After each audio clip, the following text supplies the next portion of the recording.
Subscribe to our channel by clicking the subscribe button. Click the bell button and enjoy the latest uploads from our channel. अस्सलाम वालेकुम दोस्तों, मैं हूं आपका host अरमान अली और आज की इस वीडियो में हम पढ़ेंगे inter subnetting in class C. So let's see. Consider we have an IP address domain of 192.168.1.0.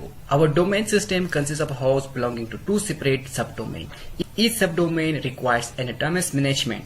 By two separate IP domains can fulfill the requirement. However, it will prove to be costly and inefficient.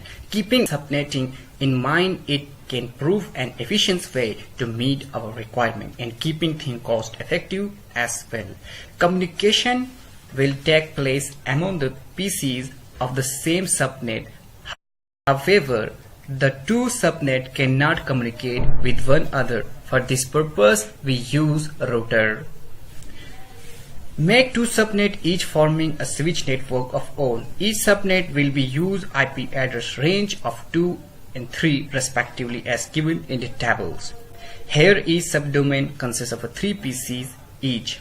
For both the subnet mask should be 255.255.255.192.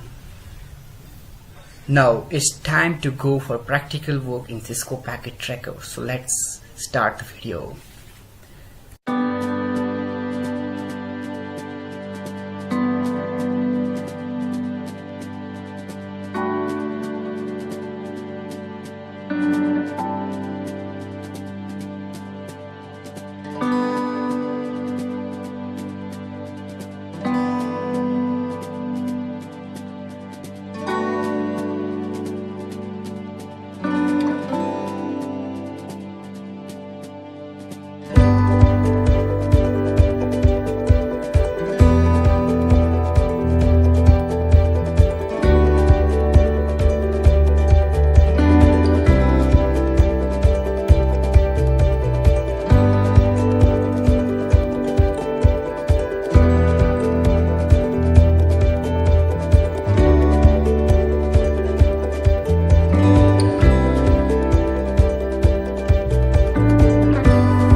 Subscribe to our channel by clicking the subscribe button. Click the bell button and enjoy the latest uploads from our channel.